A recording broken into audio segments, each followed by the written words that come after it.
இந்த வீடு தானா? ஆமா, மாஸ்டரும் பசங்களும் உள்ள இருக்காங்க, வாங்க.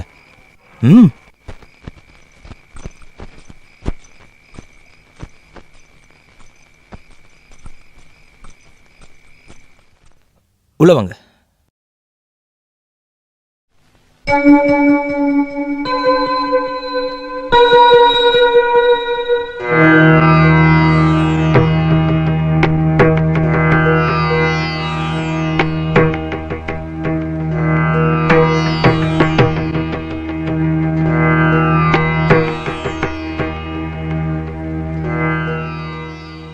மாஸ்டரும் மத்தவங்களும் எங்க?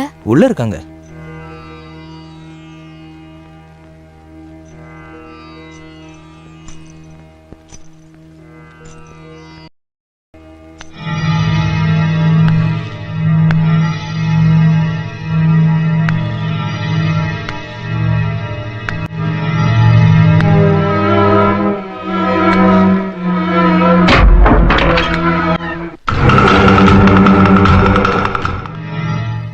நான் ரங்கநாதன், குன்னூர் ரங்கநாதன்.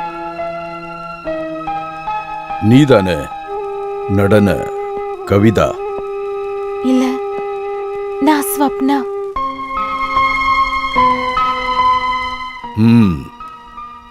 மாஸ்டரும் பசங்களும் எங்க?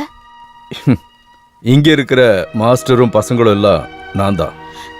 நான் இப்பவே திரும்பி போகணும். இந்த ராத்திரிலையா? இந்த நேரத்துல இங்க இருந்து போனன்னு வை, உன் போன கூட திருப்பி கிடைக்காது. ரங்கநாதன் சார் நினைச்சா நீ எங்கேயோ போயிடலாம். அவருக்கு நிறைய கான்டாக்ட்ஸ் இருக்கு. இன்னைக்கு நல்ல நிலைமையில இருக்கிற டான்சர்ஸ் எல்லாரும் சாரோட கான்டாக்ட்ல இருந்து வந்தவங்க தான். எனக்கு அப்படி எல்லாம் பெரிய ஆள் ஆகணும்னு அவசியம் இல்ல.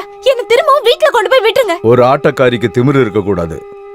அவ மரியாதை தெரிஞ்சவளா இருக்கணும். நான் ஒன்னும் ஆட்டக்காரி இல்ல.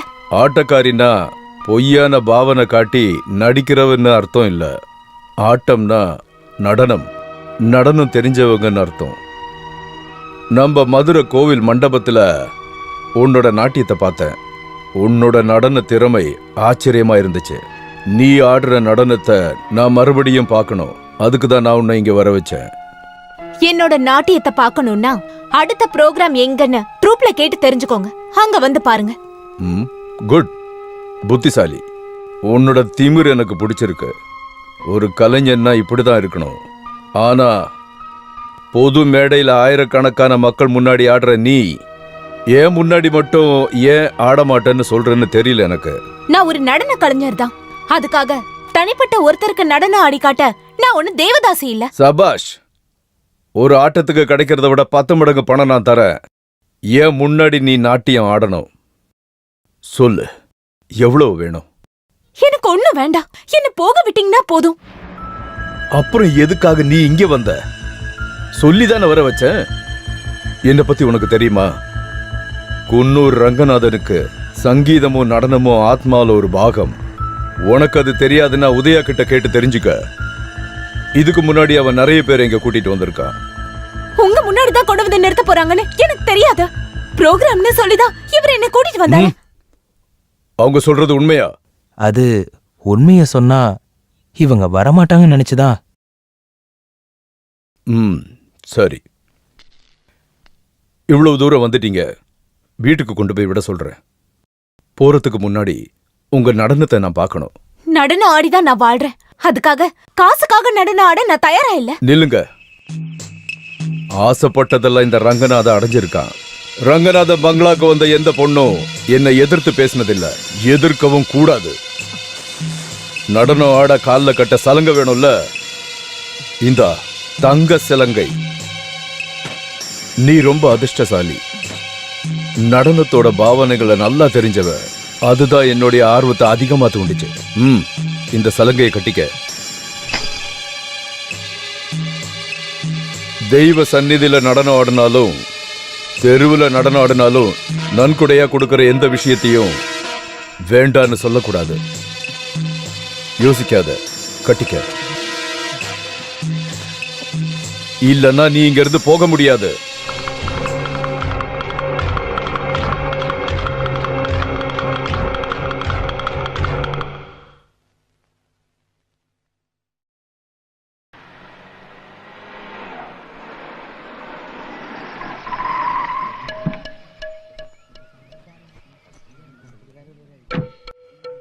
வரேன். சரி. ரொம்ப நன்றி. அது ரங்கநாதன் தானே? குன்னூர் ரங்கநாதன். ஆமா.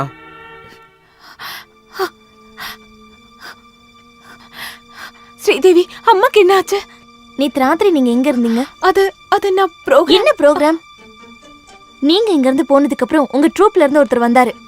நாளைக்கு திருச்சி பக்கத்துல இருக்கிற கோவில்ல ப்ரோக்ராம் இருக்குன்னு சொல்றதுக்கு. நீங்க ப்ரோக்ராம்க்கு போயிருக்கீங்கன்னு சொன்னதும் அவர் என்ன ப்ரோக்ராம்னு கேக்குறாரு. நேத்து ப்ரோக்ராம் எதுவும் புக் பண்ணலன்னு சொன்னதும் தலை சுத்தி அம்மா கீழே விழுந்துட்டாங்க. எல்லாரும் தெரிஞ்சுக்கிட்டாங்க. அம்மாடி, நீங்க பயப்படுற மாதிரி எதுவும் நடக்கல. அவங்க என்ன ஏமாத்திட்டாங்க.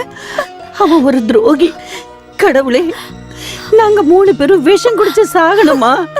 இல்லம்மா, கடவுள் காப்பாத்திட்டாரு. அப்படி ஏதாவது நடந்திருந்தா நீங்க என்ன உயிரோடவே பார்த்திருக்க முடியாது. மரியாதையா வாழ்ந்தவரோட பொண்ணு மண்ணா மானம் எழுந்தா ஒரு நிமிஷம் கூட நான் இருக்க மாட்டேன். அப்புறம் எப்படிக்கா நீங்க அவன் கிட்ட இருந்து தப்பிச்சு வந்தீங்க? கடவுள் மாதிரி ஒருத்தர் என்ன காப்பாத்தினாரு. நாங்க கிளம்புறோமா. அதான் போனவ வந்துட்டால, இதுக்கப்புறம் நாங்க எதுக்கு இங்க? தேவையில்லாம எங்களை ஊரு முழுக்க சந்து சந்தா சுத்த விட்டுட்டீங்களேம்மா. பரவாயில்ல, புது தொழிலா? குன்னூர் ரங்கநாதன் கார்ல வந்திருக்காங்க. அவர் யாருன்னே எங்களுக்கு தெரியும். வெளிய போங்கடா, வந்துருவானுங்க பேசுறதுக்குன்னு. முதல்ல வாங்கடா, கிளம்புங்க. எப்படியோ போட்டு நமக்கு என்ன? இனிமேல் கூப்பிடுவீங்கல்ல? அவங்க அப்படித்தான் பேசுவாங்க. ஒண்ணுன்னா அவங்க 4ஆ பேசுவாங்க. அக்கா, போகட்டு விடுமா. நாம உன்னை தேடி போகலையே. நடக்க வேண்டியது கண்டிப்பா நடந்தே தீரும். இல்ல, கடவுள் புண்ணியத்துல யாருக்கும் ஒண்ணும் நடக்கலல்ல. அதுவே எல்லாரும் பெரிய விஷயம்னு நினைச்சுக்குங்க. என்ன?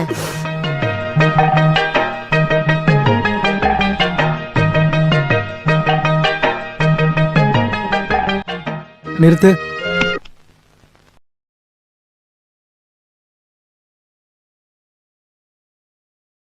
இங்க வா.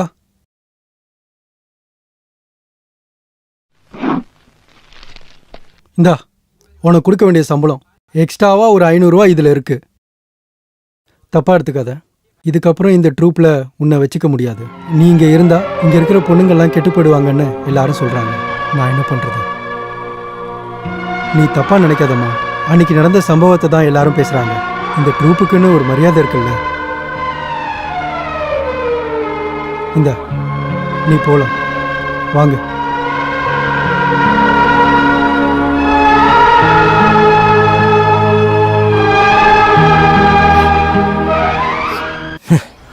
மனசார நாங்க எந்த தப்பும் பண்ணல. அப்படியே கேவலமான விஷயங்கள்லாம் நடந்துக்கிட்டு இருக்குன்னு என் வீட்டு வாசல் வரைக்கும் வந்திருக்கு. வெளியே அனுப்புனா மானத்தை வாங்குறீங்க. சாயங்காலம் கார் வருது, பொண்ணை கூட்டிகிட்டு போயிட்டு காலையில் திருப்பி விட்டுறாங்க. என்னெல்லாம் பேசுகிறாங்க. எனக்கு மானமே போகுது. நெருப்பில்லாம புகையுமா? அப்பா இறந்ததுக்கு அப்புறம் இங்க வாழ்றதுக்கே ரொம்ப கஷ்டப்படுறாங்கன்னு ஊர்க்காரங்க எல்லாருக்கும் நீங்களே போய் சொல்லிருந்தீங்கன்னா ரொம்ப நல்லா இருந்திருக்கும்ல. எங்களை நிம்மதியா வாழ விடுங்களேன். அம்மாடி, உங்க இஷ்டத்துக்கெல்லாம் இங்க வாழ முடியாது. இந்த வீட்டை என் பேர்ல எழுதி கொடுத்துட்டு எங்கேயாவது போங்க, எப்படியாவது வாழுங்க. ஓ, இந்த ஊர்ல எங்களோட பேரை கெடுத்துட்டு இந்த வீட்ல இருந்து எங்களை அனுப்பிட்டு இந்த வீட்டையும் நீங்க அபகரிக்க பாக்குறீங்களா? உங்க என்ன யாருக்கும் தெரியாதுன்னு நினைக்காதீங்க. வாய மூடு. நீங்க பண்றதுக்கு எல்லாத்தையும் வெட்டி போடணும். வெட்டி போடுவீங்களா? போடுங்க பாக்கலாம். மரியாதை வெளியில வாய போடுங்க. மூடு. வாயாடி. மானங்கட்ட குடும்பம். கவலைப்படாதம்மா. எல்லாத்தையும் பொறுத்துக்கிட்டு தான் ஆகணும். உன் பெரியப்பாவை பத்தி உனக்கு தெரியும்ல. பெரியப்பாவா? பெரியப்பா துரோகி. போட்டு விடுமா. நீ போய் கை கால் முகம் கழுவிட்டு விளக்கேத்துவே. எதுக்கு விளக்கேத்தணும்? எதுக்கு சாமி கும்பிடணும்? கஷ்டத்தை தவிர ஏதாவது நல்ல விஷயம் இந்த வீட்ல இருக்கா? என்னால முடியாது. அறிவு கெட்டவள, கடவுளை குத்தம் சொல்றியா? எதுக்காக அழுதுட்டு இருக்க?